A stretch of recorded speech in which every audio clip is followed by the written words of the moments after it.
संघ इथे महाविकास आघाडीच्या अधिकृत उमेदवार आणि आपल्या सर्वांच्या पहिल्या महिला आमदार अशा वैशालीताई सूर्यवंशी यांच्या प्रचारानिमित्त आम्ही सर्वजण इथे आलेलो आहोत।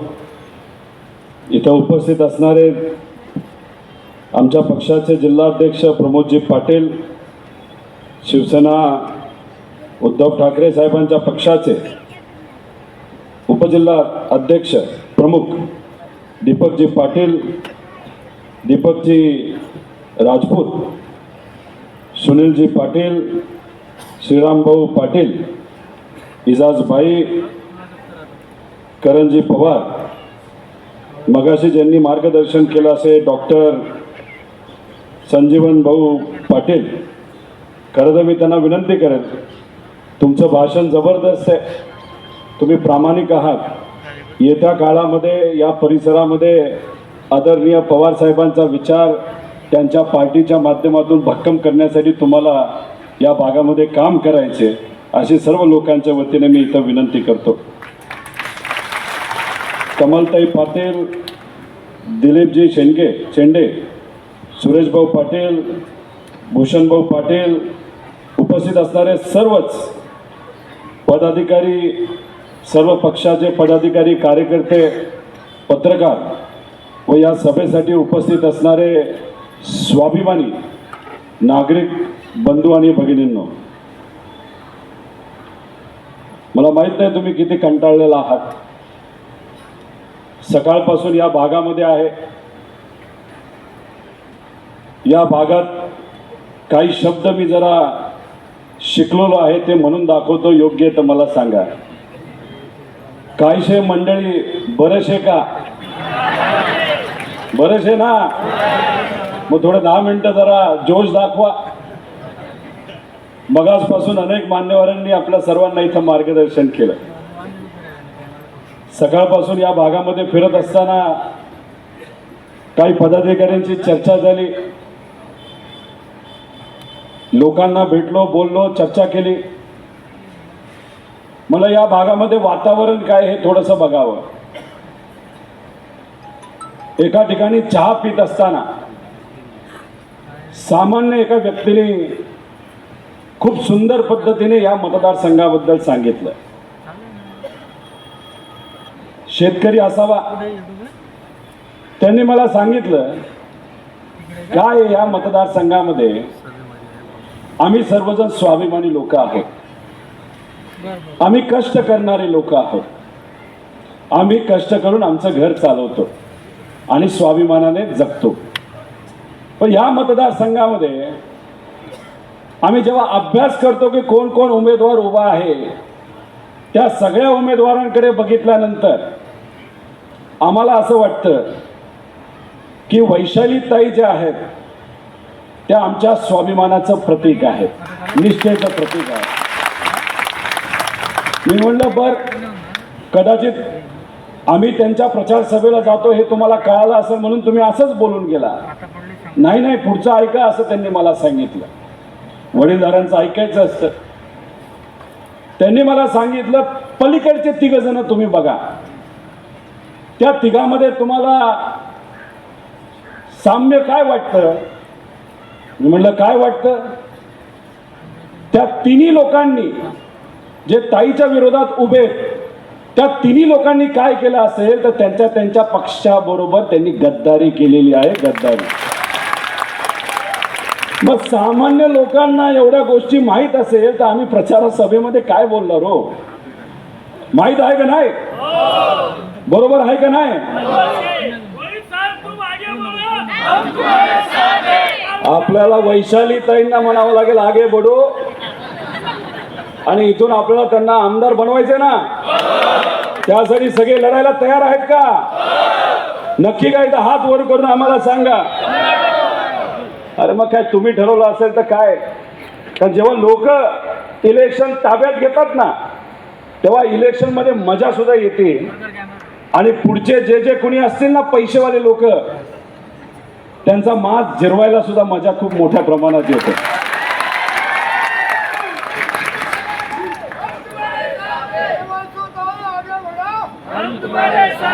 या सभेमध्ये सगळ्यात युवा कोण असेल तर आमचे आदरणीय बाळासाहेब ठाकरेंचे सच्चे कार्यकर्ते इथं बसलेले आहेत. त्यांच्यासाठी एका जोरदार टाळ्या वाजवा.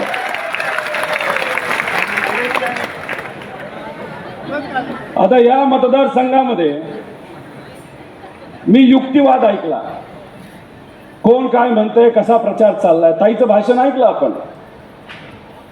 एका मोठ्या कंपनीचं ते प्रमुख पद ते सांभाळतात. महिला आहेत. 2,500 लोक त्यांच्या कंपनीमध्ये काम करतात. आणि त्यांची कंपनी फक्त काय तालुक्यापुरती असं नका समजू. अनेक राज्यांमध्ये या कंपनीचं काम आहे. जेव्हा आपली निर्मल सीड कंपनी मध्य प्रदेशमध्ये काम करते तेव्हा तिथं जेव्हा चर्चा होती, अरे एवढी चांगली कंपनी आहे कुठली, तर तिथं लोक सांगतात पाचोरा भडगावची ही कंपनी आहे. अभिमान वाटतो का नाही वाटत. कोलकातामध्ये ही जेव्हा कंपनी काम करते, जेव्हा तिथं चर्चा होती तेव्हा सकारात्मक चर्चा कुठल्या मतदारसंघाची होती, आपल्या मतदारसंघाची. पुण्यामध्ये जावा, कुठल्याही जिल्ह्यात जावा, राज्यात जावा, या कंपनीने खऱ्या अर्थाने आपलं या भागाचं नाव त्या त्या क्षेत्रामध्ये खूप मोठं केलेलं आहे. आणि ही आपल्या सर्वांसाठी अभिमानाची गोष्ट असावी. विरोधक म्हणतात महिलांना कसं राजकारण जमणार.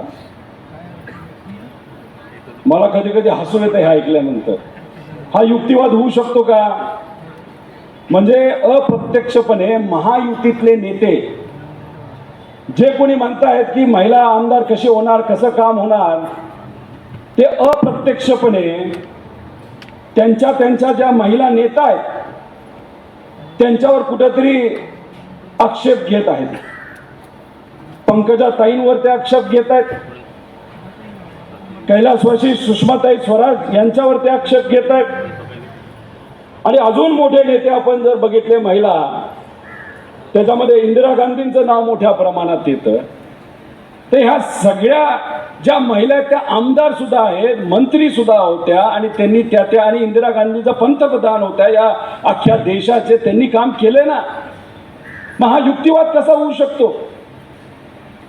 आणि महिलांच्या क्षमतेवर कधी आपण शंका घेतली नाही पाहिजे.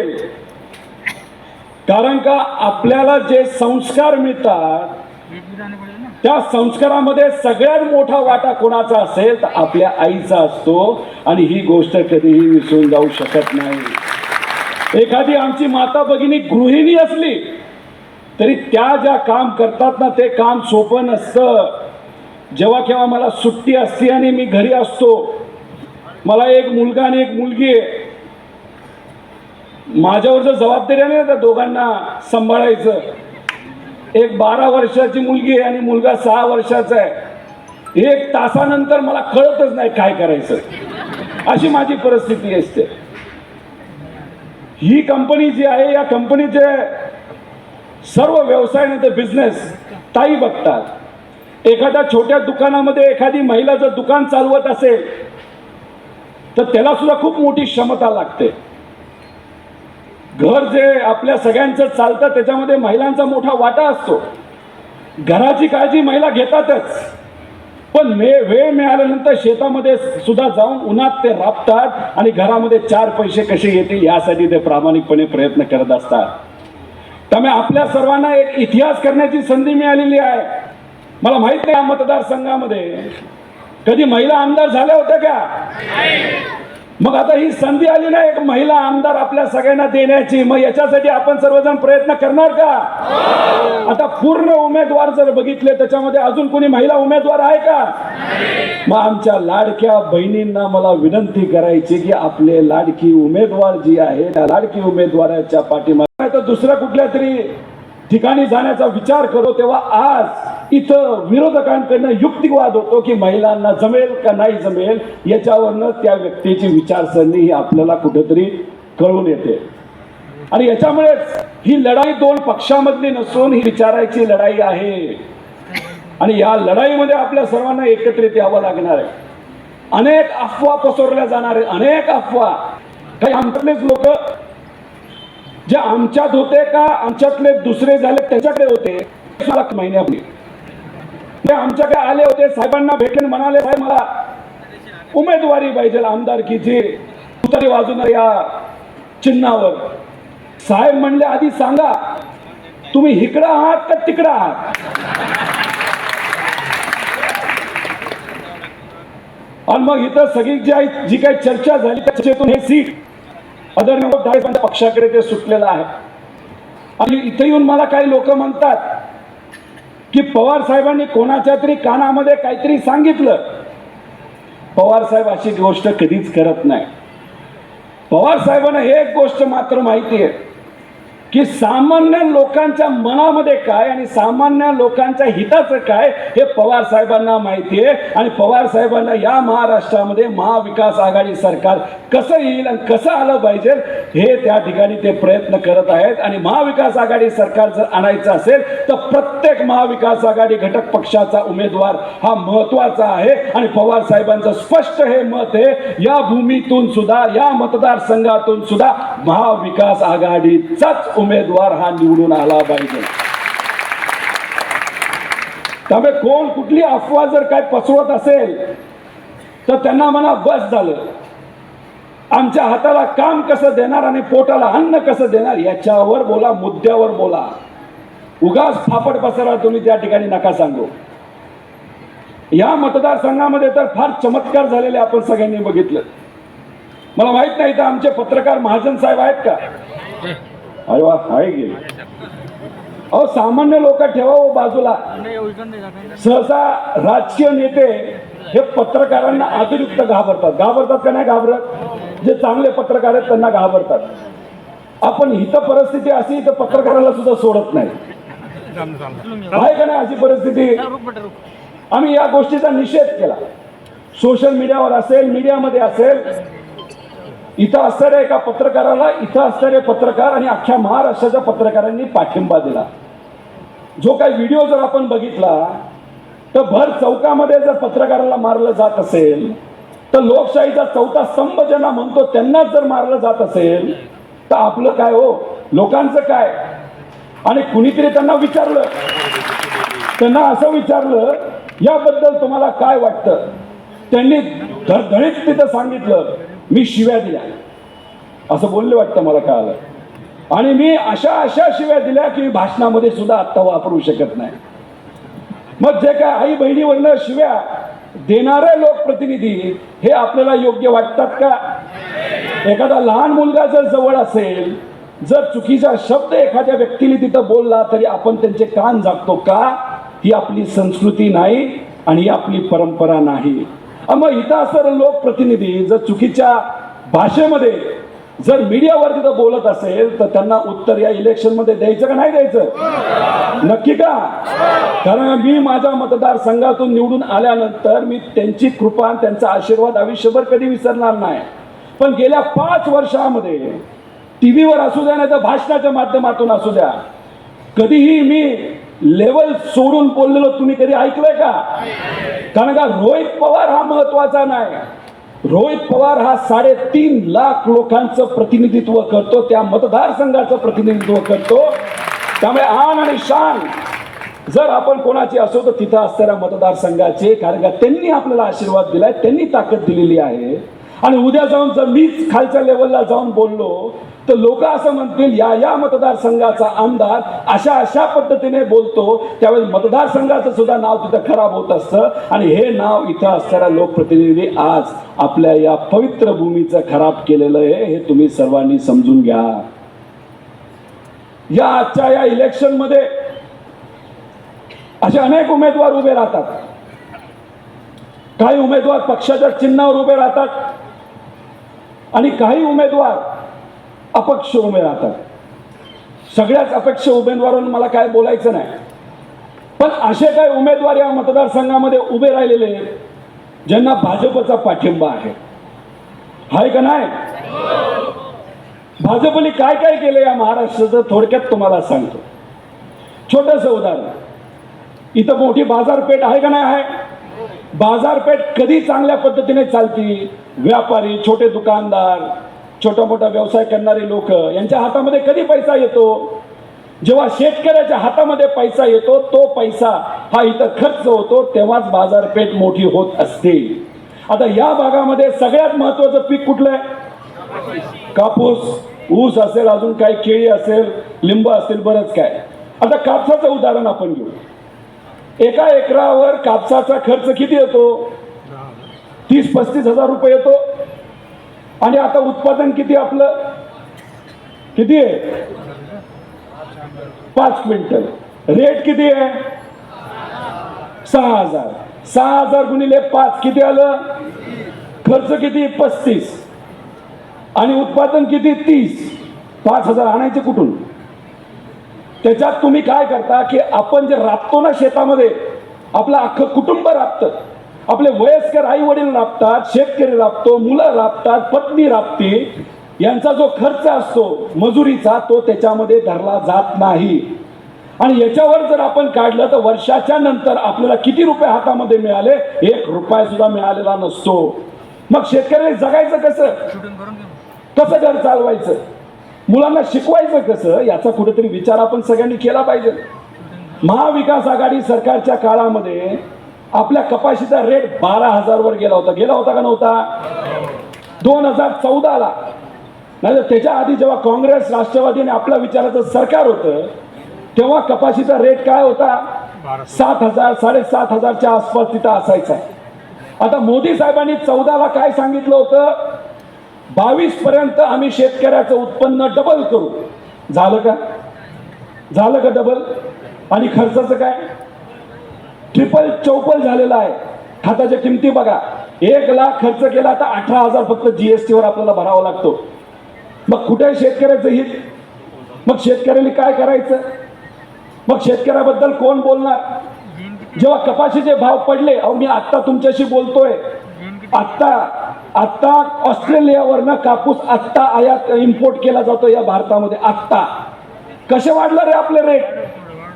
आत्ता तुमच्या शेतामध्ये कपास आहे का नाही?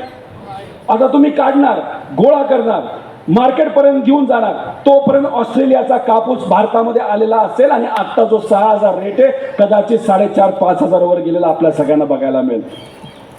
तुमचे जे आमदार आहेत त्यांनी तुमच्यासाठी हा विषय मांडला का सरकारकडे? भांडले का तुमच्यासाठी? कुठेतरी आंदोलन केलं का सरकारच्या विरोधात? नाही करणार. त्यांना आपल्या विकासाचं काही पडलं नाही, त्यांना त्यांचा विकास तिथं पडलेला आहे. किती रुपये निधी आणला, त्याचं किती कमिशन, याचं गणित तुमच्याकडे असतील. आणि मग शेतकऱ्याच्या हातामध्ये पैसा येत नसेल तर मग शेतकऱ्याने काय करायचं? आणि तोच शेतकरी बाहेरून इकडनं तिकडनं पैसा घेऊन, जे मजूर असतात, जे दुसऱ्याच्या शेतावर काम करतात, इकडनं तिकडनं पैसा घेऊन आमच्या इथं असणाऱ्या युवांना शिकवतात, डिग्री घेतात, पोस्ट ग्रॅज्युएट, डबल ग्रॅज्युएट करतात. आणि हीच मुलं वाढ बघतात की आता आम्हाला नोकरी कधी मिळणार. इथं MIDC असेल कदाचित, नाही. मग MIDC नसेल, नाही तर बंद पडली असेल तर कंपन्या कशा येणार? म्हणजे कागदावर फक्त. म्हणजे काय? जाहिरात, नाहीतर भूमिपूजन, नाहीतर बातम्या, याच्यावरच इथं आयुष्य चाललंय. नेत्यांना काही फरक पडत नाही. आपल्या मुलांना फरक पडतो, आपल्याला फरक पडतो की आता डिग्री हातात असून सुद्धा जर आत्ता काम नाही मिळालं ना, तो 2 वर्षानंतर कुठलीही कंपनी त्यांना समोर उभं करणार नाही. मग जर प्रायव्हेट कंपन्यामध्ये नोकऱ्या मिळत नसेल तर ही मुलं जातात कुठं? पुण्याला जातात, मुंबईला जातात, छत्रपती संभाजीनगरला जातात, जळगावच्या मोठ्या शहरामध्ये जातात. आणि तिथं काय करतात? तर स्पर्धा परीक्षा देण्याचा प्रयत्न तिथं करतात. त्याच्यामध्ये पण काय होतं? पेपर फुटतो. तलाठीचा एक पेपर हा 35 लाख रुपयाला गेला. 35 लाख. आपली मुलं 35 लाख रुपये देऊन पेपर पास होऊ शकतात का? नाही. मग हा भ्रष्टाचार कोणी केला असेल तर भाजपने केलाय. भाजपने अशा पद्धतीने भ्रष्टाचार या महाराष्ट्रामध्ये केलेला आहे. कॉन्ट्रॅक्ट भरतीवर मुलं घेतली, पण परमनंट भरतीवर त्यांनी तिथं मुलं घेतली नाही. आणि कॉन्ट्रॅक्ट भरती करत असताना सुद्धा त्याच्यामध्ये 4,500 कोटी रुपयाचा मलिदा भाजपच्या लोकांनी तिथं खाल्लेला आहे. गेल्या 2.5 वर्षामध्ये 50,000 कोटीचा भ्रष्टाचार झालेला आहे. अहो, ST समाजाच्या, आदिवासी समाजाच्या मुलामुलींना दूध दिलं जातं ना, त्याच्यामध्ये सुद्धा या लोकांनी मलिदा खाल्लाय. SC समाजाच्या मुलामुलींना जे अन्न दिलं जातं पौष्टिक आहार शाळेमध्ये, त्याच्यामध्ये या लोकांनी भ्रष्टाचार केलेला आहे. आनंदाचा शिधा सुद्धा तुम्हाला तुमच्या घरी आला असेल ना, त्याच्यामध्ये सुद्धा यांनी 20% त्या ठिकाणी पैसा काढलेला आहे. आणि हा आकडा 50,000 कोटीवर गेलेला आहे. आणि आता सुद्धा या इलेक्शन मध्ये आपल्या उमेदवाराच्या विरोधात 25 ते 30 कोटी रुपये हे आले असतील. आता पाऊस यायला सुरुवात होईल पैशाचा आणि इलेक्शनच्या तोंडावर पूर येईल पूर. जसं लोकसभेला पैसा वाटून त्यांना असं वाटलं की गुजरात शाही आम्ही या महाराष्ट्रामध्ये आणू शकतो. अहो, महाराष्ट्राला तुम्ही ओळखलं नाही. महाराष्ट्र कोणासमोर झुकत नाही, दिल्ली समोर तर झुकतच नाही. आणि आम्ही मराठी माणसं लय स्वाभिमानी माणसं आहोत. आमचा मत आणि आमचा स्वाभिमान हा पैशाने तुम्ही विकत घेऊ शकत नाही, कारण का आम्ही पक्के मराठी माणसं आहोत. आम्ही शिवशाहू फुले आंबेडकरांच्या विचाराचे आहोत. आम्ही तिथं सेवालाल महाराजांच्या विचाराचे तिथं कार्यकर्ते आहोत. आणि ही गोष्ट आपण सर्वांनी मनामध्ये ठेवली पाहिजे. आपण जे म्हणतो ना, सर्व महामानव त्यांच्या विचाराने आम्ही सर्वजण काम करतो. भाजपच्या नेत्यांनी प्रत्येक महामानवांचा तिथं अपमान केलेला आपण सगळ्यांनी बघितलेला आहे. ज्याच्यामध्ये छत्रपती शिवाजी महाराजांचा अपमान एका दिल्लीच्या भाजपच्या कार्यकर्त्यांनी नेत्यांनी केला का हो? इथल्या आमदारांनी त्याचा विरोध केला का? भाजपने त्याचा विरोध नाही. विश्वरत्न डॉक्टर बाबासाहेब आंबेडकरांचा अपमान झाला. क्रांती सूर्य महात्मा फुले, क्रांती ज्योती सावित्रीबाई फुले यांचा अपमान झाला. पण नाही, भाजपच्या लोकांनी त्याच्याबद्दल काही केलं नाही. भाजपच्याच नेत्यांनी अपमान केला का? कारण या महामानवांचं जे कर्तृत्व आहे ते खूप मोठं आहे आणि हे सर्व लोक बहुजन समाजातून होते. आणि मग त्यांनी क्रांती घडवली या महाराष्ट्रामध्ये, या देशामध्ये. आणि यांचं नाव कुठंतरी टप्प्याटप्प्याने त्यांचं नाव कमी व्हावं असं कदाचित भाजपला त्या ठिकाणी वाटतंय. काही दिवसांपूर्वी मोदी साहेब आले होते विदर्भमध्ये. पोरादेवीचं दर्शन त्यांनी घेतलं. त्या कार्यक्रमामध्ये त्यांनी काय सांगितलं की बंजारा समाज त्या काळामध्ये, ब्रिटिश काळामध्ये क्रिमिनल असा समाज तो तिथं होता आणि काँग्रेसने त्या बाबतीत काही केलं नाही. अहो मोदी साहेब, तुम्ही सांगत असताना पूर्ण गोष्ट तरी लोकांना सांगा, इतिहास तरी सांगा. या देशामध्ये पहिली क्रांती जर कुणी या देशाला, या मातृभूमीला स्वतंत्र करण्यासाठी केली असेल पहिली क्रांती, तर तो होता बंजारा समाज आणि तो होता आदिवासी समाज. त्यांनी त्यावेळेस तिथं क्रांती केली होती. त्यांनी या मोठ्या बलाढ्य शक्तीला, जे सर्व ब्रिटिश होते त्यांच्याकडे बंदुक्या होत्या, बॉम्ब होत्या, अशा त्या महाशक्तीला सुद्धा आव्हान दिलं होतं. आणि ब्रिटिशांना काही कळत नव्हतं. त्या काळामध्ये त्या जातीला त्या ठिकाणी ब्रिटिश काळात तिथं वेगळ्या प्रकारचं नाव दिलं होतं. आणि काँग्रेसचं सरकार जेव्हा पहिल्यांदा या देशामध्ये, स्वतंत्र देशामध्ये आलं, तेव्हा लगेचच त्यातून, त्या यादीतून नाव त्या समाजाचं आणि सर्व समाजाचं तिथून काढलं होतं. पण हे अर्धवट सत्य आपल्या सर्वांना सांगतात, वाद निर्माण करण्याचा प्रयत्न तिथं करतात. अहो, गुजरातमध्ये राजपूत समाजाबद्दल काय बोललं गेलंय का भाजपच्या मोठ्या नेत्याकडनं? काय सांगितलं की ब्रिटिशचे जे अधिकारी आणि राजपूत समाज त्यांचा आतली मिली भगत असायची. आणि ब्रिटिश जे कोणी अधिकारी आहेत त्यांना महिला पुरवल्या जायच्या. अरे काय लाज बीज तुम्हाला वाटते का? आणि मग अशा पद्धतीने विविध समाजाचं त्या ठिकाणी तुम्ही जर बदनामी करत असाल, हे आम्हाला पटणार नाही. आणि खास करून या पवित्र भूमीमध्ये, महाराष्ट्रामध्ये पटणारच नाही. इथं प्रत्येक समाजाला घेऊन आम्ही पुढे जात असतो. हाच तर संतांचा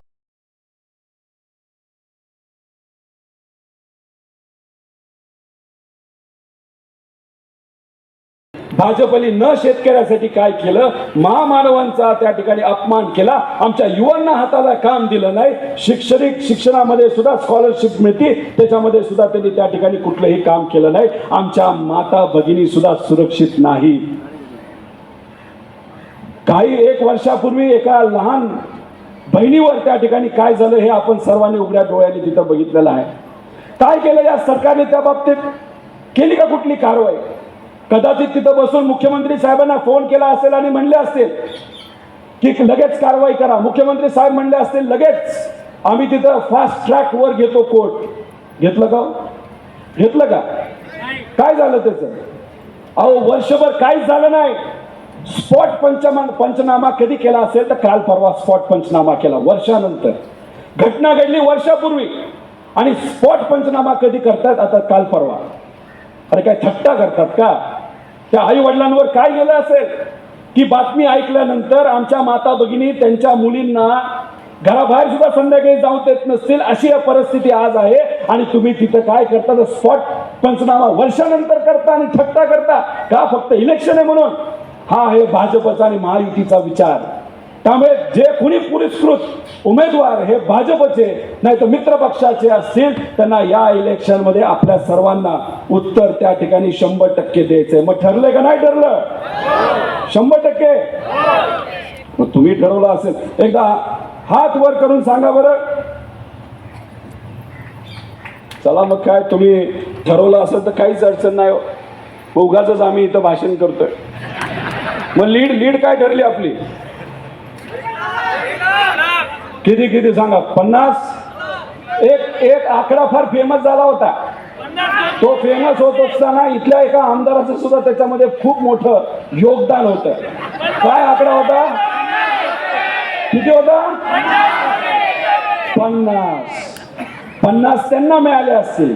पण या स्वाभिमानाच्या लढाईमध्ये आपल्याला आपल्या उमेदवाराला, स्वाभिमानी उमेदवाराला काय द्यायचं? आपल्याला पैसे नाही द्यायचे.